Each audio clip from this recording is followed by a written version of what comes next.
A year later, we started the band Catastro in high school, and we needed a name. And Andy kept calling our band. The four of us were in the room, and he'd be like, Demolition Derby. He'd be yelling that in the mic. We're like, dude, there's no way we're fucking calling this band Demolition Derby.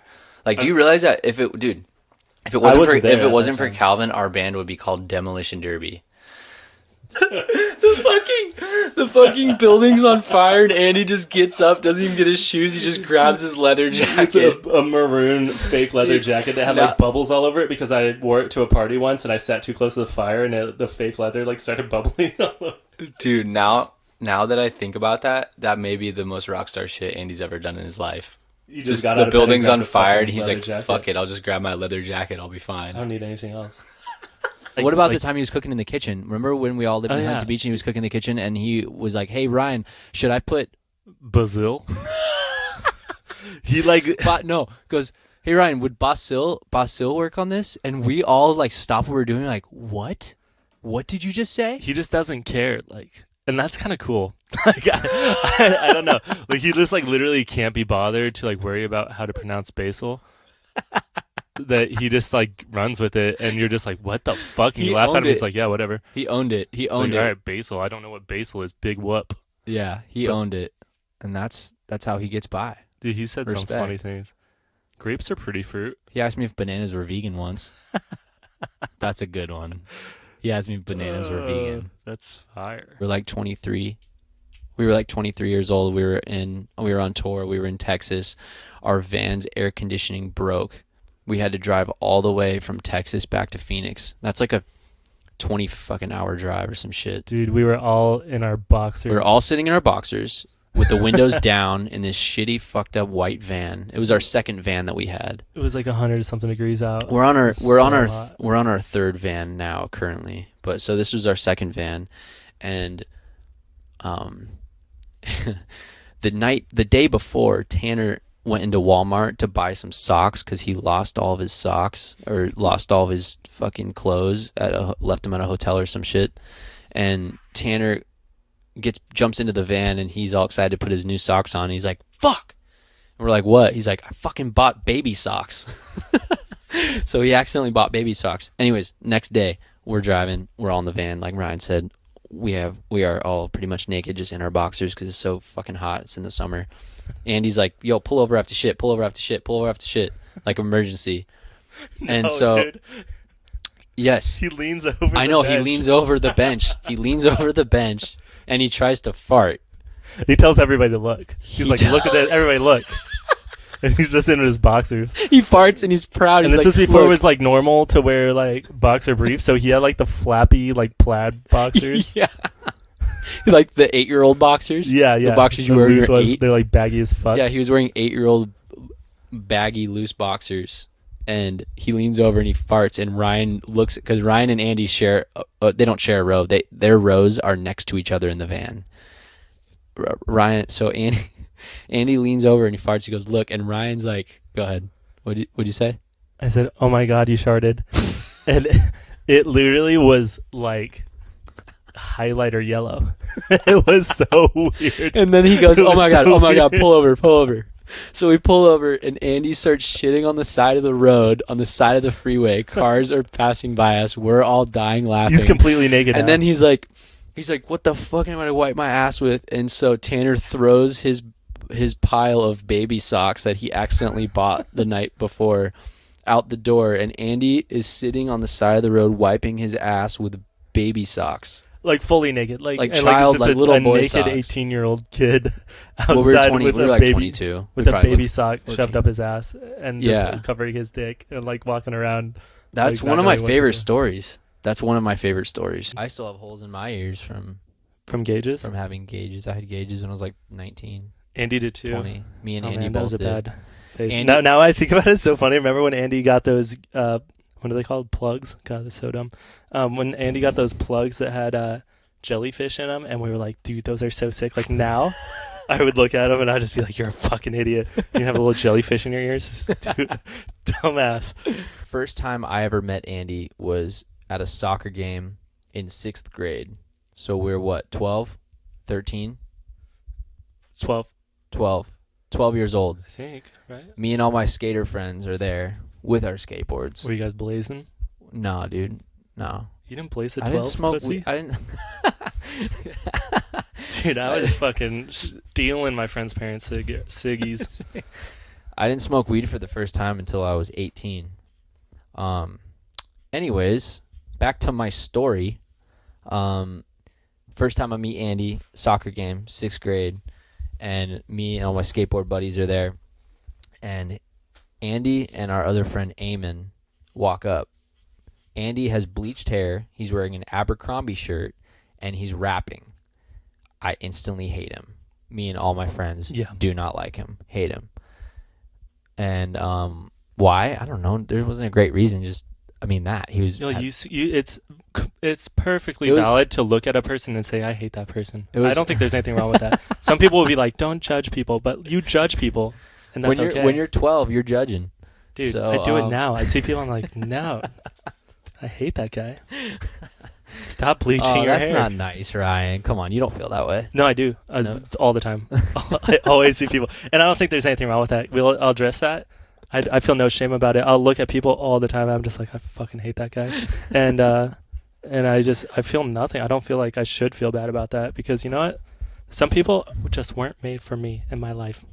Some people were made for their own life. Either that or you're just running from them and you're afraid of how much maybe I see something you could about possibly them. love them so much. There's a part of me in them that I don't like, and that's why I hate them. Exactly. No, I just fucking hate them, and I'm nothing like them. I never will be. I'm nothing like it. Everybody in Cartel. Oh my gosh. No, I'm just kidding. So we're gonna be banned from Cartel. We're gonna walk in. They're just gonna get you. So yeah, that was the first time I met Andy. But wait, fast forward to high school. I'm 14. I have biology class, and Andy walks in. I'm like, holy shit! There's Andy Chaves is in my class, and he was like known to be like the kid that got kicked out of class. Like everyone knew who he was because he caused a lot of trouble. Very bad kid. Fun fact: he's been kicked out of every single school he went to. Yep. And we were in biology class together, and he used to get kicked out of the room for like smashing beakers. And our friend Brett was in a different period than us, and his plants were growing taller than everyone else's. And Mr. Pond, our teacher, started bragging to us about how Brett's plants are so big and so whatever. As soon as Mr. Pond left the greenhouse, Andy took a shovel and smashed Brett's plants. And we all laughed for like an hour. We thought it was so funny. Oh man. He smashed Brett's plants because they were the only ones growing, and he was like, well, if ours aren't growing and his are, he's not going to win. And he'd be like, oh, hey Ryan, can you post something? Oh, wait. I'd be like, hey, I would just be looking over the edge and like watching Andy scroll through Instagram, and he'd like start hiding his phone. He still hates that. He brings that up. How I used to just stand and like watch him on his phone over the shoulder. It's so fucking annoying. You had no phone, so you just watch over his like, shoulder. Hey, dude, can I log into my Instagram? And he's like, no. And I'm like, I haven't talked to anybody in like a month. One time we did like it was I don't know what they're called, like kind of like those research things where it's like a 2-day job or whatever. And me and Tanner, and I think Tanner was there. I know Andy was there. It was me and Tanner and Andy, and we went and we tested the slides on airplanes. Like, you know, when they have to like crash land. I remember when you guys did that. Dude. So we go there, and it's pretty fucking intimidating. Dude, this is a good one. So like I walk into the warehouse, and like I remember like having really bad anxiety at the time, and like I was like super uncomfortable. I just like was like on the verge of just walking out and not doing it. And I can't imagine you to be someone that likes to slide off an airplane. Dude, it was pretty scary. Not joking. Was it fun? Kind of after a little bit. But so like they had us go, and they like we started on a small one. Yeah. Like, there was not actual regulation size, but they pretty much have to see. They need like a full airplane's amount of people, and they need to get them off down the slide within 2 minutes. So they actually packed the Dude, fucking it was airplane? like the fucking, so like they have a full cutout piece of the airplane that's there. So you walk up you have to take a lift up to it because it's like fucking 20 feet up. It's like tall. Yeah. And it's scary to like look down and be like, oh shit, like this is tall. Like what am I doing? And So because first one was maybe like 10 feet. It was like a mini one to like get people going, and they have everybody go one by one. And it's like you walk up, you're just supposed to like jump off and like sit your ass down to slide. Like don't sit your ass down and then scoot off. And they told us that every single time, and this we didn't know. And so we saw like 65-year-old, 70-year-old, 55-year-old person do it one after one. And Andy gets there, and the guy tells him how to do it, and Andy just sits his ass down and slides down. He gets fucking disqualified. Doesn't even make the money He or couldn't- anything. He couldn't listen to the directions. No. And so we had. I'm literally too busy purchasing thousands of dollars worth of rugs online Wait, how much? that I How don't. much is it? You paid $100 for it. You said it was $900. Now it's $1,000. Well, rug. I'm getting 100 rugs for $100. Oh shit! So, But they're all worth $1,000 each. yes. So it's $100. So that's $1,000. thousands of dollars. It's hundreds of I'm thousands. not good at math, but I'm pretty sure that's in the thousands. We should call Andy because surprisingly, Andy's really good at simple math. We should prank call Andy during the Camp podcast. He would not answer. That's what we would prank call him, and we would try to call him like 7 times. Then he would call it. He would text us back at like 2 PM, and be like, "Yo, I just woke up." He for sure doesn't answer blocked calls because he barely answers our calls. Yeah, Actually, maybe we should start using a block number and maybe he'll start answering our calls. yeah, that's Maybe. true. I wish you could change your name to something. I'm trying to think of like what name we could put on there that he would answer. Like maybe if David Yerman called him. And he Who's would another- answer, and he would say, "Oh, is this David?" And we'd be like, "No, it's your bandmates." Or like, He's convinced you can't get a DUI right now because of the pandemic, and it just really makes me so nervous. I don't know why. Everybody pray for fucking Andy. Yeah, dude, Please. what the fuck? There's no way. It's the dumbest fucking. He literally will he believes anything anybody tells him. Anybody tells him. If he likes the person and they tell him something, he's like, "Yep, I believe Yeah. that." He believes it. If we tell him something, no, he doesn't believe it. He doesn't. If his friends tell him, he believes. My favorite part of the live stream show was when Andy forgot the lyrics to Waste the Night. Yeah, And like I love shit like that. Like I yeah. think it's cool when bands kind of fuck up, and like Andy just started laughing and looked behind us and was like, "Yo, who knows the lyric?" And didn't he ask the fans? He's like, "Who knows the everybody first lyric started to Waste the typing it. They're Night?" like popping up on the screen. He asked us, and we were like, "No, we're not telling you." So he asked the fans, and they told him the first lyric. And Like loading in all your gear in negative 20 degrees is fucking miserable.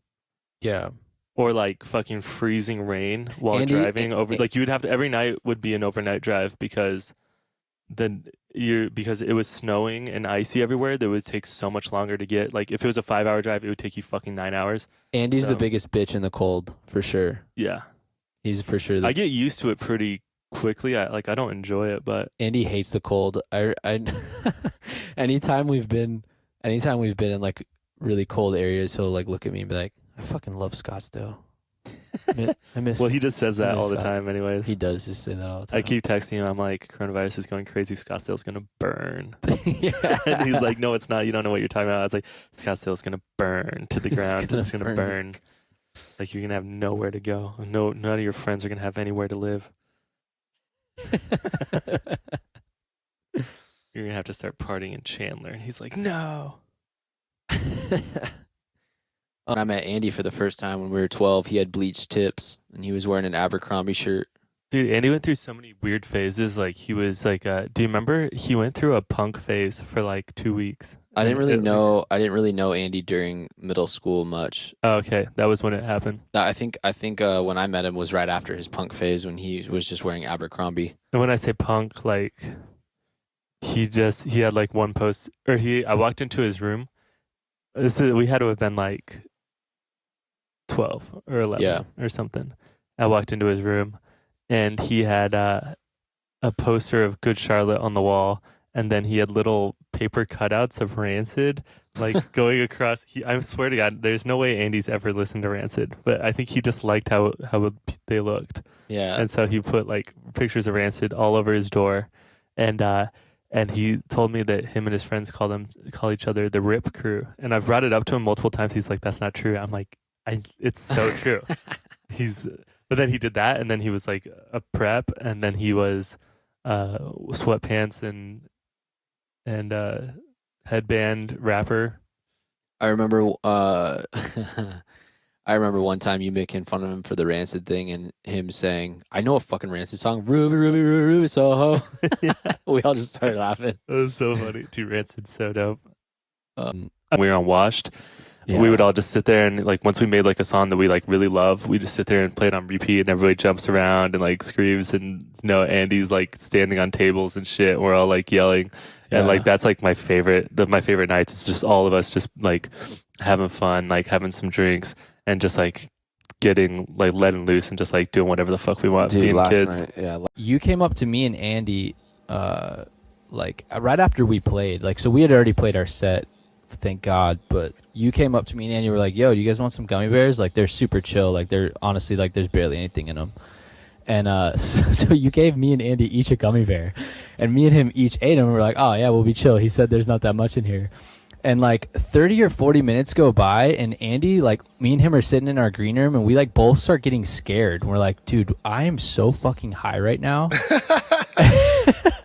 and like we're both just like, "Dude, we got to get the fuck out of here." So we like both are starting to kind of freak out. We're just too high, and we run out of the green room. And we're like, all right, let's just fucking go to the van, dude. Like, we'll be safe in the van. And we go down the stairs and we open up a door that we think leads to outside of the venue. And we open it up and it's just a sea of people screaming for you guys on stage. And like we open up to like side stage, but it was like, it was literally like right when you open the door, just people screaming. And we were like, oh fuck, like, oh fuck. So we close the door and we run downstairs. We find the van and we just went and laid in the van for like 5 hours until our tour manager started driving us to the next city. Sorry about that. No, every time we have driven through like insane blizzards in the Midwest on tour, I've always had this like fucking terrifying just thought of like, dude, if our van like broke down right now, like You're dead. who's dying first? Me. Yeah, for sure. Because you're in the back of the van, we would open the doors and just push you out. No, I would. I think Andy might die. He'd just sleep through it. Yeah, he would. Andy always says he doesn't sleep at all, but he sleeps more than any person I've ever seen. Yeah, he definitely sleeps more than anyone I've ever met in my life. But he says he doesn't sleep at all. That's the funniest thing. He's like, dude, you just slept like 13 hours, and he'll be like, no, and he'll like recall something that somebody said like a while ago. Like obviously he woke up for a second, heard something, went back to sleep. I remember one time we fucking popped like 2 tires on the trailer. And we pulled over, and it was like we roughly pulled over, like we pulled over into the dirt on the side of the freeway. Like it was like you feel it, like you don't sleep through that. Andy slept through it, and then he also slept through us changing the tires, and fucking we just start driving, and he's still fucking sleeping. We had to put chains on too. There was another time where we had to put chains on, like we're like sliding everywhere. And the weather's like terrible. And we had to pull over in the middle of the night, and we're like putting chains on. Everybody's yelling at each other because we didn't know what to do because we're all from fucking Arizona. No, Tim, dude, if we didn't have Tim Yoakley on that fucking tour with us, we would have died. Oh my God, for sure. We would have died. Well, if you trust me and Andy at the age of 17 or 18 to fucking kick it with like 13 5-year-olds. Oh my God. Like, well, Andy would write songs for the kids. Do you remember what they are? No running, 'cause running makes you fall. We'd be walking, me and Andy be walking all these fucking kids to the playground, and he would sing, no running, 'cause running makes you fall. And then all the kids would sing along with him, and they would all sing, 'cause running makes you fall. A problem child Andy was, though, like me and him are fucking working at Kids Club, watching a bunch of like 5-year-olds after school. And this was right when we started the band, so like he would just start rapping, and like our boss, her name was Trisha. Yeah. She despised Andy. She couldn't deal with him. Dude, could you imagine trying to manage Andy? Oh, dude, no. We've tried. Yeah. It sucks. So we're sitting in this room with all these 5-year-olds, and Andy just starts rapping and like playing. Like the kids love him because he's literally acting their age, and Trisha put Andy on a behavior plan because he wouldn't listen to her rules and like just he was one of the 5-year-olds. Yeah, just like do the normal shit he's like expected to do. And so he got put on a behavior plan while working at Kids Club. And every time Trisha would say something to him, like, Andy, you need to be doing this. And he's like, I don't know what you're talking about, Trisha, because the kids love me. Watch this. No running, because running makes you fall. All the kids would sing along with him. Oh my God. Wasn't there a... They're playing a festival at like a beer thing. Like, Yeah. it was like not. Yeah, it's like a beer fest. And Andy called it Oktoberfest, and it was like fucking January. So what's up, Oktoberfest? Thank you guys. I'm like, holy shit, Andy. Oh, shit. There's Andy, look up. Just look straight up into the sky, because I don't want your eyes upon me at all when I'm doing this. And it's not because I'm nervous. It's just because he doesn't deserve to look at us do this. Yeah, it's funny. Like, ever since we started the podcast, the dynamic in the band has gotten kind of awkward because, like, if we're all sitting in a room and me and Ryan start talking to each other and they try to listen, we get really upset and like tell them to fuck off. Say, hey, can you guys plug your ears? Yeah, plug it. Or if like I need to talk to Ryan. No, we don't even say anything. We do the thing where we put both of our hands on our ears and we just stare at them. And we like the Earmuffs, guys. daddies are about to start talking, so earmuffs, guys. And they walked up to me and Andy, and so I thought they were talking to Andy, and they started saying, they're like, "Oh my God, I literally cannot believe this, but are you the lead?" And Andy just goes, "Yes." And they're like, "Who are you?" I was talking to the lead guy up from the podcast, the Kamp podcast. No, this did not happen. I swear, they haven't. Wow. And they said, "Are you the lead?" And Andy just like, "Yeah." And he already had a Sharpie in his hand. It was really sad. He had to put his own. Dude. He brings his own Sharpies out with him. He has to the like bar. one of those little things that holds the Sharpie leash. onto your belt. Oh, it's Yeah. a leash. Yeah, he does. The He has a leash. chain. Because Sharpie. he just signs it and then he drops his hand and then just slowly goes zoop, It's and like- right back up to his fucking pocket. Dude, that must have like, did his ego just like implode in front of your eyes? Dude, it was hard to watch, honestly. Can we talk about something that was a major issue within our band? Would love to. One Halloween. This honestly was a real big red flag, big problem. We had to sit him down and talk about how this isn't okay. But Andy decided one year that he put on a scarf and a hat, and we said, "Hey, dude, what are you? What are you? Who are you? And then Ryan, what did he say to us? I'm Russell Brand. Fucking idiot, dude. Oh, you want to be Fucking Russell Brand because you're wearing a fucking fedora in public? Fucking dumbass. Dude, he was. Yeah, that was the year right after he was the hot tennis player. We're like, who are you? He's like, I'm the tennis player, and we're just like, you just picking hot guys, and you're just trying to be hot on Halloween. Guys. Can't be hot on Halloween. Yeah, he's like, yeah. You're not a lady. What do you think he's being tonight? Oh, dude, I'm gonna be Brandon Boyd. Oh. Oh, hey, who are you? Oh, I'm Johnny Depp. Oh. Whoa. Oh, sick. Sick, dude. Yeah, you can't be hot on Halloween, man. It's not a night for hotness. Girls are supposed to be hot on Halloween. Guys are supposed to be fucking stupid. Yeah, fuck yeah. Yeah, we need Podcast the roast of episode. Andy J because, I mean, nobody knows him better than us, and nobody will talk shit to him harder than us. So, And here's what offends me. Last week, we were going to have him on the podcast. Yep. What happened? he canceled. He canceled. Why? Why? Because he's an unreliable piece of trash. Yep. And you know what? What? Do we let trash on the podcast? No, Yeah, we don't. sometimes. We let Tanner on. We let Tanner on. I'm just kidding. Just kidding. No, the episode needs to happen. It's just me and you are very, we wake up early and we get this done. I like to prepare stuff throughout the week to talk about. And Andy just will not be here at 9 ever. No, he won't. And here's the thing. Honestly, I feel a little bit offended that he canceled last week. So you know what? Let's just push it longer and longer until he's allowed. Because Andy has asked me and Ryan multiple times over the last few months, dude, why won't you guys let me on the Kamp podcast? Yeah. Why won't you let me? And me and Ryan kind of been like playing hard to get, like just kind of like So like, dude, jerking him and just not, just. Yeah. We're We've just- been jerk. Did you say jerking? We've been jerking him. We've been jerking his chain. Slow jerk. It's like a jelk almost. It is. Do you know what jelking is? And so we're trying to get him really worked up. And then we're just going to step off for a little bit. And then we're going to do it again. And so you're edging him. see, Andy's not used to this type of behavior. It's like reverse psychology on him. Yeah. Like, it's just like, dude, you're just not good enough at talking. Yeah, dude. Like, stick to just taking nice Instagram photos. We're the ones that fucking talk, bro. Yeah, we talk. You would barely. You barely can talk. This is a fucking talk show, dude. You don't know what type of stress comes with this, bro. Yeah, he's gonna fold, Yeah. especially when we bring up the heavy hitter stories. He thinks it's hard to hold a microphone on stage in front of thousands of people. Try holding 2 microphones in a room in With front nobody. of nobody. Try that one, dumbass. Dumbass. Oh shit, dude! Andy got it before that. I was like drinking out of his drink because I'm a fucking idiot. It was like during a pandemic. I was like, "Oh, can I try that?" Wait, Andy And, had it too?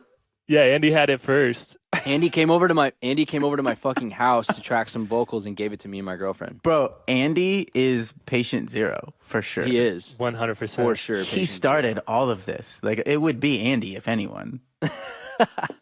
First time I ever fucking saw Andy even rap, I knew he had it, but I fucking hated him. Right. And like he just had it. Like he's got that swag, he's got that charisma, he's got that like fucking I'm a fucking lead like frontman. Yeah. He just you either have it or you don't. And so where we were lucky was like at least we had that, and the rest of it is like the fucking business science type shit. Yeah, which we Who do you realistically think is gonna die first? You. me. I would have to say, because first of all, even if the actual like starving to death or like dehydration kicks in for you, I think the anxiety would murder you first. Yeah, Your heart I would have just stop. My heart would stop. I would have like a. Also, I get really cold Yeah. really easily. But so does Andy. I feel like then Andy. No, Andy might die because here's the thing. Andy would maybe last a little bit longer just because he would be asleep still, Yeah. and then he'd wake up, and then I don't know. Andy's kind of like he can survive off. Like I've seen him like just not eat for days. That's true. Like he does that pretty often, I think. Or like Yeah. he just like he won't drink water. Yeah. If there was like 2 like Coca-Colas in there, he would drink them. he'd be alive If for he- like a really long time. If he had 2 Mexican Cokes in his row when this all went down, Yeah. he would maybe Well, come they're out, just Cokes because he's he would Mexican. maybe come out the winner. Oh, Yeah. they're just Cokes for him because he's Yeah. Mexican. Yeah, he just says, "Can I have 2 Cokes?" Um The funniest thing that's ever been left behind is that one time Andy started a tour, and 2 days in, he's like, "Tanner, can I borrow some jeans?" he didn't bring any pants. He didn't bring any fucking pants for an entire month tour. I remember that we were in Albuquerque and it was like the show was like sold out, wasn't it? Or it was like pretty good show. Yeah. Well, that was back in the day where like we would show up to pick him up in the morning of a tour, and he would start packing, and I'm like, "Dude, I can't believe you did that," because I've been freaking out for a week trying to get all my shit together, and he'll just be like, "Oh shit, they're here." Like we'd be Yeah. outside his door, and he would start packing then, and I'm just like, "How do you do that, dude? It's Yeah. insane."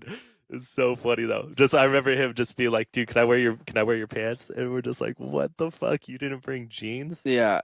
I just played Andy in chess on iMessage. I saw that on Instagram. That's really funny. Isn't that unbelievable? I can't picture Andy having the mental capacity to play chess. Dude, he almost beat me. I'm not gonna lie, because he just makes these choices that are so like you don't do that. Like, why would you move that there?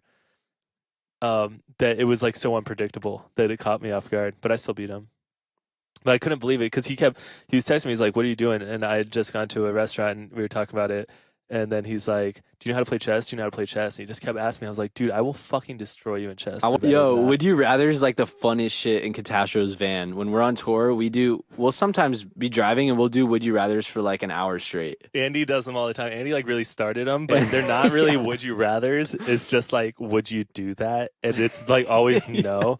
Well, it's like would you go? I don't even know how to say it because I don't want to. Like, would you go on tour? But would you go on tour with the Foo Fighters, and you get to play drums for them? But you have to. It's a year-long tour, and you have to drive yourself in your own car across the country for the entire time. And then like it would just be something like super ridiculous, and And we're then like, he's like, we're but like- you have to do this. yeah, and then like we're like, that's not that bad. Like I'd honestly probably do that. And then he's like, but then also like you're doing merch after the show, and you're like, oh okay, I don't Yeah.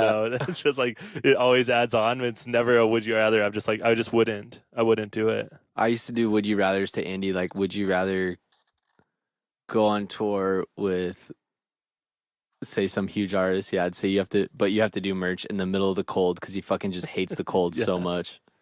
Picture him doing merch for a band in the cold. They would Oh my lose all God. their merch. He'd get fired in the first day. They wouldn't make any money. He wouldn't be there. We used to do this thing like after shows where it's pretty much like we would all get pretty fucking hammered, and if somebody got drunk enough that they fell asleep in the van, you just left them and you walked over them and you tried to not wake them up because it meant more room for you inside the hotel room. That's my favorite thing to Dude, do. it was a fun game. It was really fun. It was like, And it was always Andy. but it was always Andy. It happened to me a handful of I've times. seen it happen to you and Tanner. I think it's happened to all of us at some point. It actually definitely- used to happen to me quite a I've bit. definitely slept in the van from being drunk. Well, Too drunk. I just remember waking up with just covered in sweat and you're like, oh, and you're just like, fuck. Like, I didn't make it home. The best part of it, though, really quick to that thing. Yeah. Like, we're leaving the show. The show's over. We're all like in a good mood. And then we notice someone in the van passes out and we all get really happy. It's that moment where you realize they're fucked up. They passed out and they're not making it into the hotel room. Yeah, we all say, shh. More room for us. You are Fuck like, you. dude, we turn into fucking acrobats when we're getting out. If you have to like step around them, it's like that scene in like Ocean's 13 where the Chinese guy is doing the limbo under the lasers, and you're like, and you go and you just step over. Because if Like, you hit a laser, bro, you're not getting your own bed in the no, hotel you're not room. getting your own bed. Yeah. And so yeah, we'd step over them.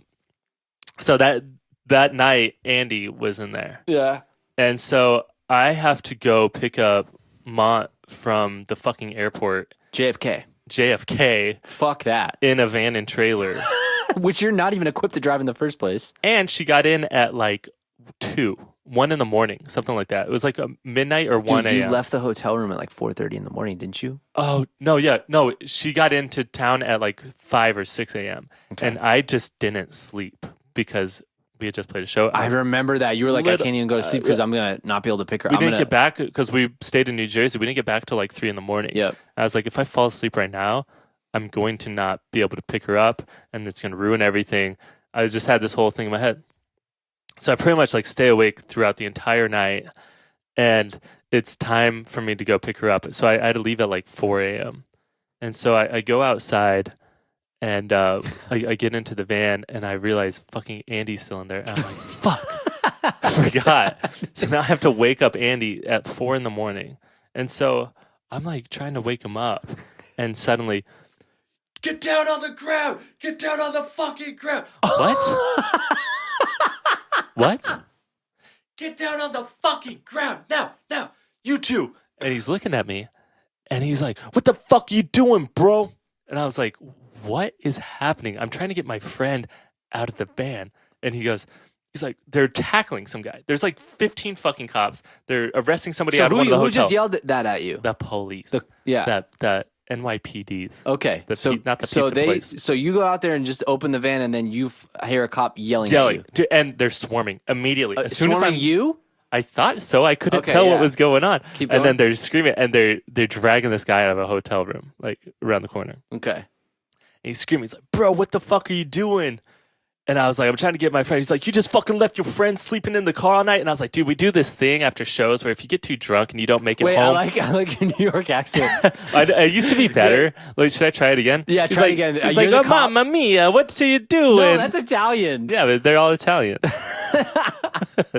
he goes like, it's like, forget about it. Hey, forget about it. No, so he's like, bro, like, what the fuck are you doing? And I was like, well, I got to wake up my friend. He's like, you just left your friend in the car while you guys all sleeping in your hotel. And I was like, yeah, well, we do this thing after shows where if you get too drunk and you don't make it home for like the 10-minute car ride all the way back, then we leave you in there so we get more room. And we he's get like, more room he's and like, it's shut the fuck punishment. up. Because they're like literally tackling somebody. He's Yeah. like, shut the fuck up. It's like, get him out. So I get Andy awake. I'm like, the police. And Andy wakes up and we're just surrounded by police. And he's like, what the fuck is going on?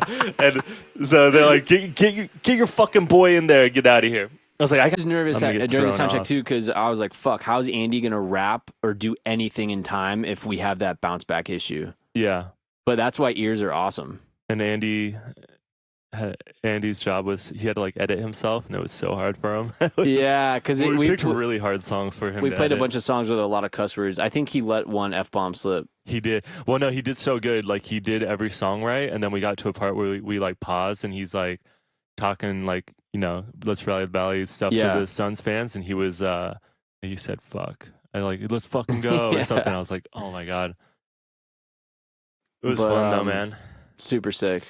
We put a part in The Way I Feel where we stop so that Andy could talk to the crowd, and the crowd sang it so loud Andy couldn't even talk. He just kept looking back like, what's going on? And Yeah, we were all just like smiling. Yeah, it was just crazy. We didn't even think about that. So like what Ryan's talking about, to explain this, is we planned to play the song a little different live, and what we do is we stopped before the last chorus of The Way I Feel, and purposely added a pause there. Where and it we just thought, kind of feels uncomfortable, and we thought everybody would start cheering. We thought Andy would just like talk there, but the crowd kept singing the chorus. Yeah. And Andy looked back and be like, "Oh fuck, is this gonna be on time?"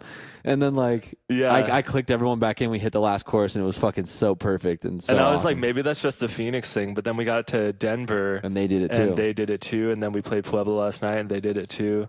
So yeah, the soundcheck goes great. So the crowd's raging. Fast forward 4 hours, 5 hours later. Yeah, it's time for us. Gets off stage. It's time for us to go up on stage. So we walk up the stairs. We're hype. Denver, fat ass crowd. Yeah. Everyone's ready to hear the new shit. And we walk on stage, and I immediately about to start like clicking everyone in for the first song. And Ryan looks back, and you're not a happy little 5-year-old kid on Christmas anymore. You are now a little 5-year-old kid on Christmas who didn't get any presents, and all you have is coal. Yeah, I'm a 5-year-old kid on Thanksgiving. I've always hated Thanksgiving. You look at me, and immediately I know his bass isn't working. Yeah. It's not turning on. No, and Andy's looking over at you, and Tanner's looking over at you, and immediately Andy starts laughing. Yeah, because it's my new bass, and they all knew how excited I was, dude. I was like, I can't wait to play this. Dude, it sucks how when you are really good friends with the same group of people for like over 10 years, when your dreams get crushed, it makes us happy. Oh yeah, absolutely. And like our dream is when yours get crushed. Yeah, I love it. And that's how we all feel about each other. Also me too, because I get to I like that I get to provide that for you guys. Like progression of your bass not working in the beginning of the show, and then every single time it kept not working and cutting out, the more funny it was to like Andy and Tanner. And so when they were looking, like when it would keep happening and keep cutting out, Andy and Tanner would laugh more and more and look at me. The thing is like Andy got so uncomfortable because he had to fill that time, and usually like we can start playing and stuff, but he was just like asking the same questions over and over again. I think at one point he threw like 5 cans of Strange Beast in the ground and just made like 10 people chug beers. Yes, he did because your shit wasn't working. So me and Tanner were like playing a beat real quick while like you were trying to figure out your bass, and Andy's like crushing Strange Beast with the fans in the crowd. It was fucking chaos, dude. No, but then he goes, everybody, this is Ryan's first night with his bass, and so it made it look like I was a fucking idiot. Like it wasn't my fault, and I was just like, oh my god, Andy, like just shut the fuck up, dude, please. Like 5 times, I think 5 or 6 times throughout the show, he kept saying, "Give it up for Ryan." You could tell Andy just felt really bad for me, but also he felt really bad for himself because he's not used to like having to fill that much time of like not knowing what to say. Yeah, and he ended up pretty toasted by the end of the set. It was good during the set, dude. But like once we were walking up the stage, I was like, damn, he chugged like 4 Strange Beasts on stage. At one point, I think probably like near the end of the set when your bass was still cutting out, I looked at Tanner. I was like, oh man. I like looked at him. I was like, I feel bad for him. And Tanner's like, don't feel bad for him. Oh, it was him and Andy, I think, stopped at the hotel, and then they were just going to fly home. And when we dropped them off, we're like, I hope you get bed bugs.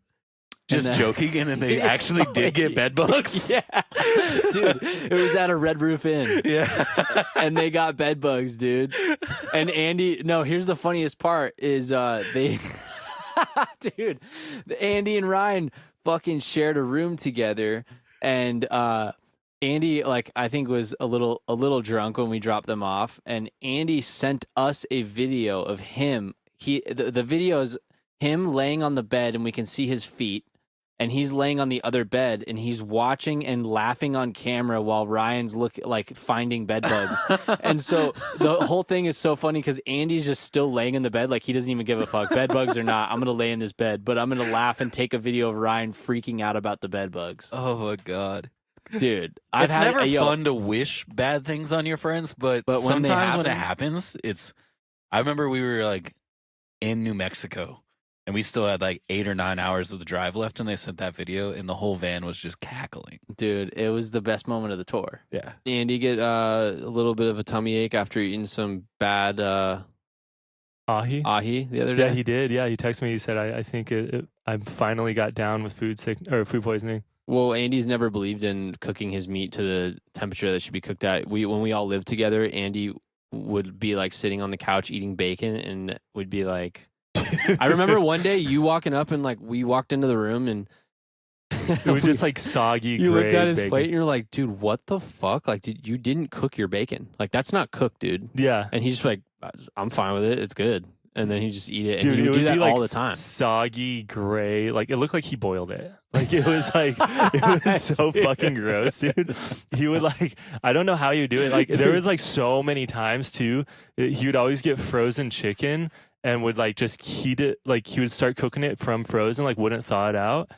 And it would just be straight up like raw. And I'm like, yo, you can't eat medium rare chicken tenders. My like, favorite you thing, can't do that. My favorite, one of my favorite memories of all of us living together is when we would go grocery shopping, Andy would just buy a bunch of stuff, but like make sure that it was stuff that you wanted to eat too, because he would ask you to cook all the food. Yeah, we would So, like, kind of he would pool buy- our food money together, Yeah, and he- we would pick everything. He would, And he I would would- just give his money to you so that you could cook meals for you guys, because he knew that like it would be way better if you just cooked. Well, it. he's so impatient. I think that's the whole thing, is that he just has no patience for anything. So it's like when he was like older, like, dude, he never did laundry. He would just wait until we would go back to Arizona and bring all of his clothes to Arizona, have his mom do his laundry. Oh God! Like, That's bad. we would always go to the fucking coin machine, and it was bullshit. Like, one time I remember grabbing my clothes out and there was just like a 4-year-old girl panties in there, and I'm like, ugh, it's fucking disgusting. Yeah. But, like, One time, me and Andy were on mushrooms and handed a snake back and forth to each other, and it like just slithered around our necks. I was there. I wouldn't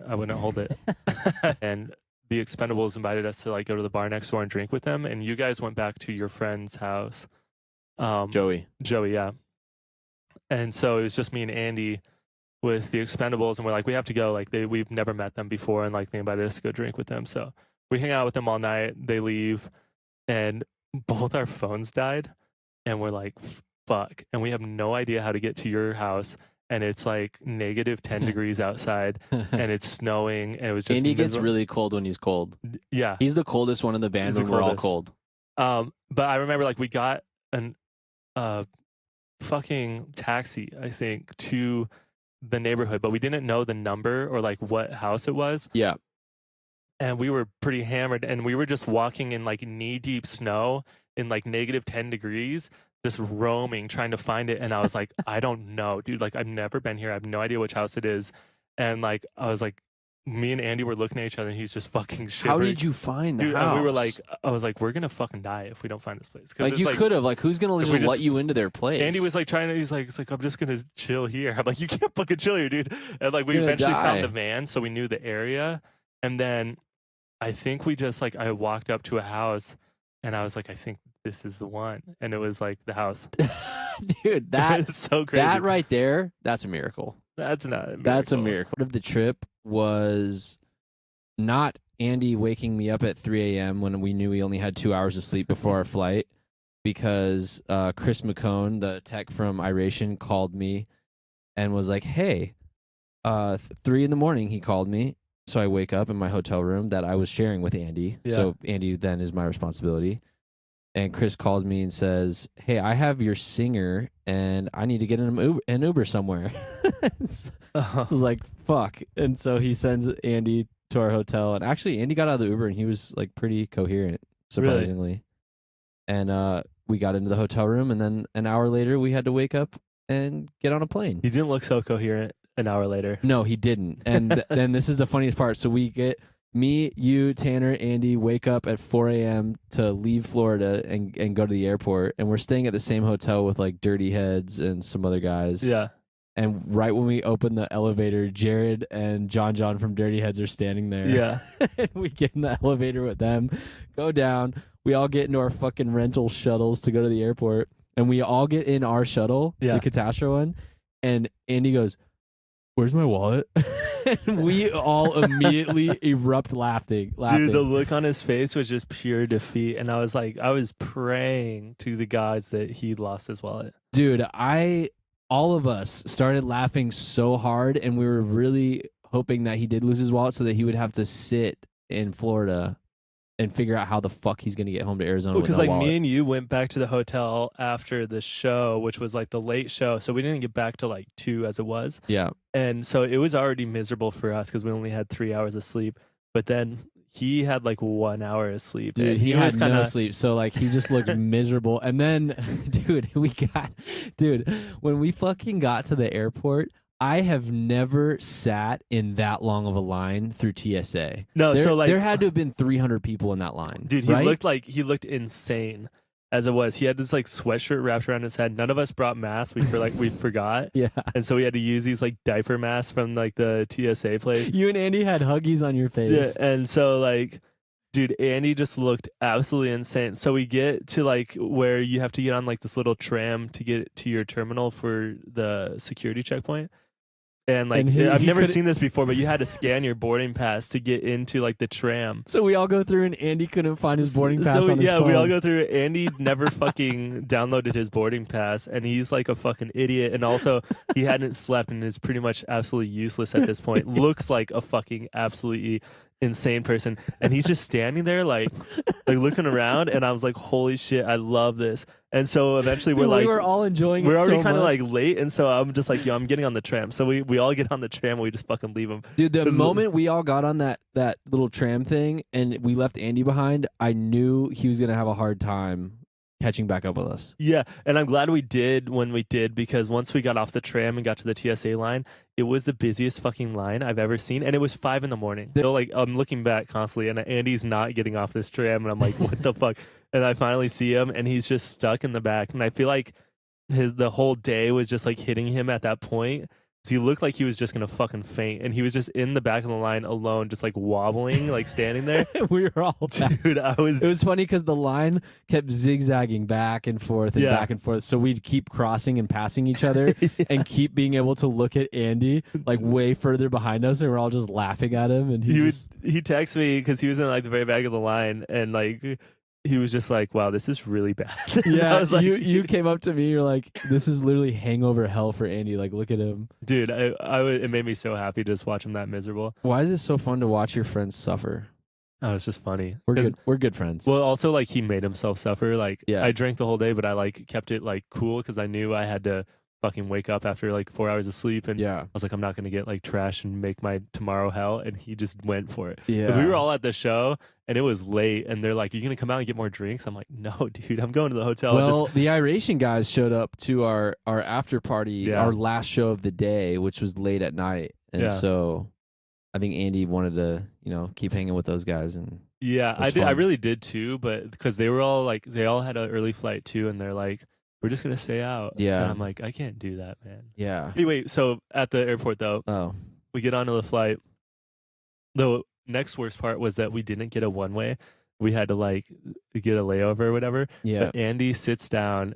He's like, "I'm sitting next to you." I'm like, "I'm not sitting next to you." I'm like, "You're gonna get fucking duct taped to your seat. Like, you look insane. You look so like just fucking weird right now." And so, but like we all forgot to check into our flight, so we were in like C boarding, which is the absolute worst it gets. And we flew fucking Southwest, so as shitty as it was, Dude, Southwest is so whack. so whack.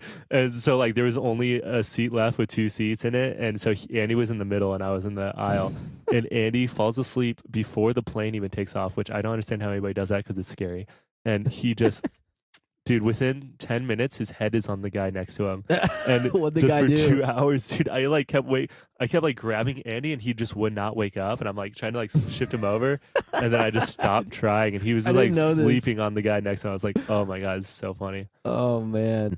So So what yesterday- happened during the podcast So- yesterday with Andy? So during the podcast, Andy decided to he had a few drinks. Yeah, he said, then Duddy, I heard you make stiff drinks. And Duddy said, oh, you want a stiff drink? So Duddy made him what he asked for. like 4 stiffies, and there was probably 2 shots in each of those. There's like 4 shots in each. I Jesus. saw. I think he had like so 2 Duddy or got 3. Duddy got Andy drunk on the podcast, and Yes. then Duddy handed the bong to Andy. Yeah. And Andy started hitting it as if he smokes weed all the time, And yet he doesn't. and yet he doesn't really smoke weed all And the time. he took like probably 3 bong rips, and pretty much I talked the entire podcast, and Andy was just sitting there just laughing so high. And so right when we get to leave, Our old tour manager Tim was there because he works for Dirty Heads now, and they stole him, and we're still bitter, but it's okay. But he was there. He's like, let's go get some food, whatever. We're like, yeah, we are down. Duddy said, oh, you guys want some edibles? And he goes, yeah, I'll take an edible. And Duddy's like, these are really strong. Like, be very careful. And Andy ate, I think, 3 of them within an hour and a half. Yes. So we get to a bar. We went out to this little bar, grill called joint. King Neptune's in Huntington, right next to Tim's spot. Yeah. And we're all sitting there. Everyone's normal, just talking, except for Andy. He can't speak. Andy can't and he's speak. just sitting there kind of grinning and like... And his head movements were so slow. Like, if you say something, he just would look like... It's like... he was obliterated. What's He that was high out animal of his movie mind. where there's like a sloth that like can't move its head because he was just so stoned? Yeah. Andy, like... He was doing, and so we all order our food, and it was all fried. It was all deep fried. Everybody, we got fish and chips, and then also fried scallops as a little appetizer. And we were drinking some ice cold Coors. It was a pretty good day, and Andy really enjoyed it, didn't he? He did. So we're all eating. We all ordered fish and chips. Yeah. Me, Ryan, Tanner, our tour manager Colby, Andy ordered fish and chips. So we're all eating our fish and chips. And Andy isn't talking the whole time, and then all of a sudden he looks up at me, and with like a little grin on his face, and he goes, Stravers. I was like, what's up? He's like, dude, do you like your chicken tenders too? These are fire. He was eating we fish. all just lost it. Yeah. He had no idea he was eating fish. He was eating, so high, he thought he was eating in his chicken mind, tenders. these were the best chicken tenders he's ever had. He's like, oh, this ranch is bomb, and it was tartar sauce.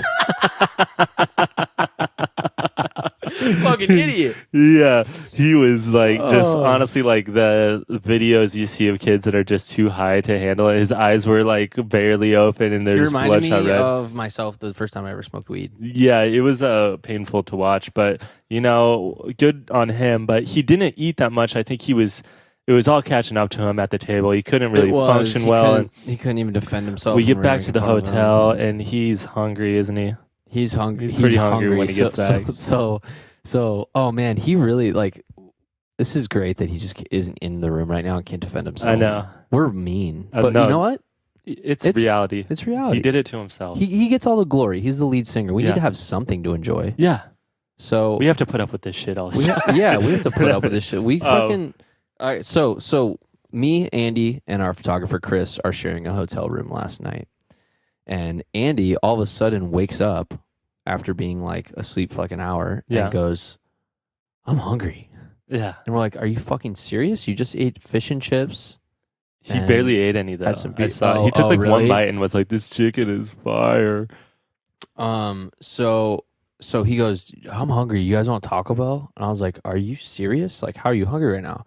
And so he proceeds to order $55 worth of Taco Bell. Yeah, I he looked at the does. list, and it was way too much food for one It was person. just like to an eat. incredibly high person picking everything that Yes. sounded good. He's like, "Oh, Yes. that sounds good. That sounds good. That sounds good." Yeah, he couldn't make up his mind, so he ordered $55 worth of food. So we were in You wait for like an hour, Berkeley. right? We were in Berkeley the night before, but we're at a hotel in Huntington Beach right now. Yeah. He didn't change the address on his Postmates.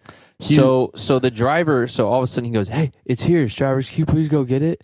Or no. He says, my taco was here. I was like, "All right, go get it." And so he walks out of the room, and like 10 minutes later, he calls me, and he's like lost, doesn't know where our hotel room is. And he's asking me, like, he's like, sounds upset and sad on the phone. He's Yeah. like, "Dude, I can't find it." And I was like, "Did you give him the room number?" He's like, "Yeah, I gave him the room number."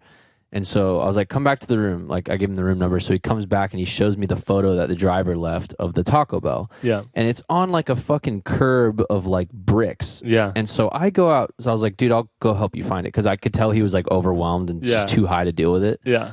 So I walk out of the fucking hotel and I noticed that none of the exits of the hotel have the bricks that were in that photo that he sent. Yeah. And I looked at like 3 of the exits and I didn't see Taco Bell left on any curbs anywhere. Yeah. So I come back to the room and I'm like, "Yo, give me your phone." And so Chris takes the phone. Chris is like, "Let me see your phone." And Chris takes it and Chris starts looking at his order and all of a sudden Chris just starts exploding laughing. And I'm like, "What?" We're like, "What?" And he goes, yo, Andy ordered from a Taco Bell 6 hours away in Berkeley. And all of a sudden, me, including Andy just starts slapping the bed and laughing. Like, Andy thinks it's hilarious. I think it's funny as fuck. Oh my God. And we all just start dying laughing. So he's like, fuck it, give me my phone. And he orders again. And didn't order as much food this time, but he ordered again. And then the Taco Bell safely arrived to the correct hotel. And so, which is funny because like in Berkeley, Andy took one hit out of this giant 2-ounce joint and just starts vomiting like nonstop. And we're just like, dude, you don't even smoke. Like, why do you keep doing this to yourself? But that next day, I think he felt a little guilty about it. He's like, I'm going to order food. You guys want wings? And we're like, no. And he's like, I'm ordering everybody wings. And we're like, all right, whatever. And he spent $100 to get wings delivered to the restaurant, not knowing that or to the bar, not knowing that right next, like attached to the venue, was a restaurant that had wings that he would not have had to pay $100 for. So he just keeps really hurting himself on these Postmates orders. I think touring's rough for some people. Yeah, it is. And what is your earliest memory of Andy? Because you knew Andy before any of us. Yeah.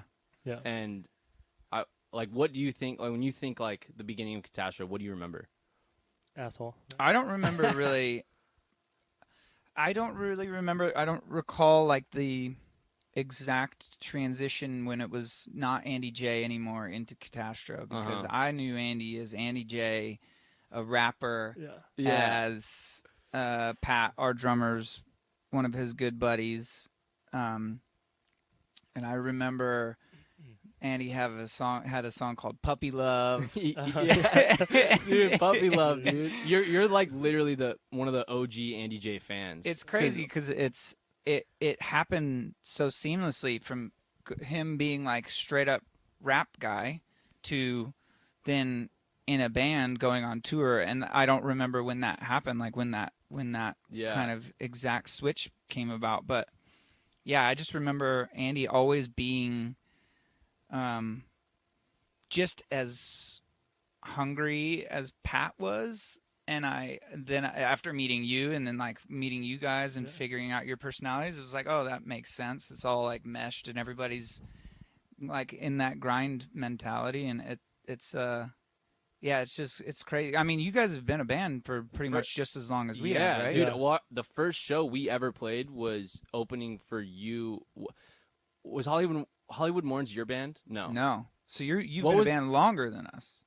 Maybe. Yeah. I don't think it was with Hollywood Morns. It was with you guys at that church on the 60. Yep, the church on the 60. That was the first Catastrophe show we ever did. And then the second one I think was at the Sets, and it was opening for the Main. So maybe we were just like literally. Yeah, I think.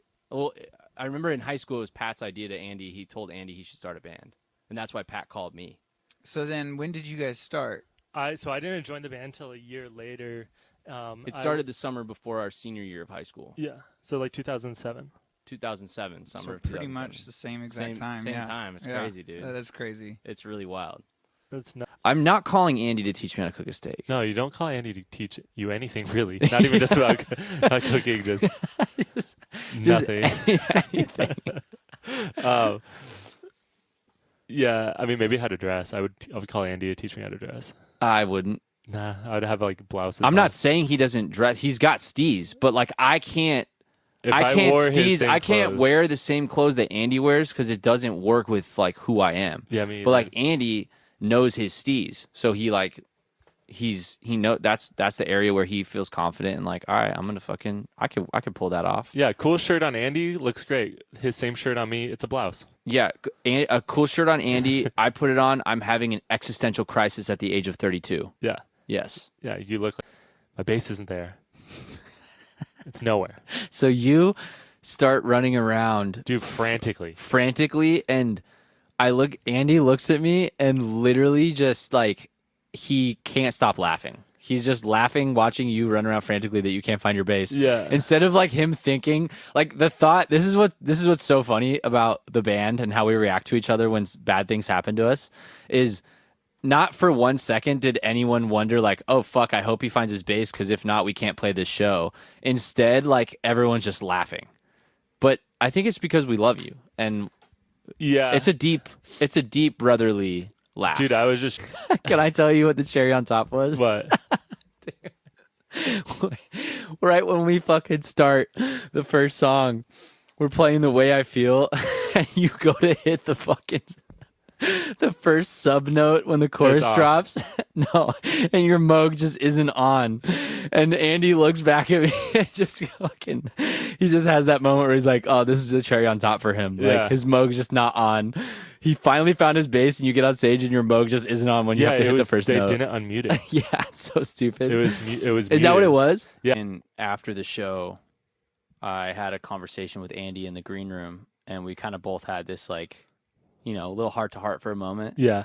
And I was like, look at this shit, man. Like, look around. Like, this is crazy what's happening. He was like, dude, I know. He's like, I walked off stage and I realized, like, holy shit, like, we're playing Red Rocks with Jizza and Sublime. And because going back to how the way you were describing what the crowd looked like at this Red Rocks show versus previous ones. Yeah.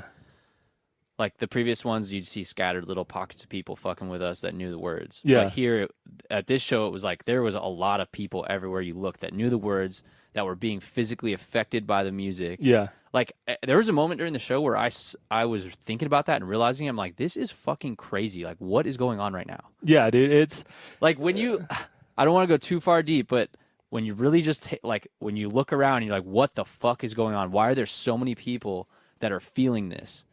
Like we're not just the opening band that like people are like not paying attention to. Yeah. Like, there are a lot of people out there that are moving their bodies and feeling shit and like yelling and screaming because of the sounds that we're making. Like that is crazy that people are feeling shit from our music. yeah. I don't take that for granted. Like I feel like that's like, and what Jack was telling you, it's like Yeah. there's a purpose for us to make noise to make people feel something. And you could see people, like Jack was explaining to me how beneficial music is and how healing it is to him. Yeah. And that's how everyone in the crowd feels too. Yeah. And even if they don't know they feel that, if they don't know that that's what's happening, that's actually what's happening. Yeah. When we were leaving the studio, we told Jared, we were like, fuck, all right, the Suns are on tonight. We got to watch this game. It's really important. And so we asked him, we're like, oh, we want wings. He's like, oh, I know of a spot. And he's like, I'm not sending you to somewhere nice. I'm not sending you to somewhere dope. But he's like, this is like, I'm sending you to like my McDonald's. He's like, this is the place where we used to go all the time. And it was this place called Wings and Things. It's like this shithole sports bar. Yeah. And so we all went there and we ate fucking wings and like pizza and had beer and like watched just the game. And we came back here and we couldn't get the TV to work. So we all just sat on the couch, huddled around your laptop watching the Suns. And we watched like, I Think You Should Leave after. It was kind of fun, like just hanging out. That's So what I was it's like a saying. good It time. felt really fun to just like kick it last night Yeah. because it felt like when we were younger living in California together for a second. Yeah. And I was like, oh, this is kind of cool. Yeah. We're not on food stamps no more though. Yeah, dude.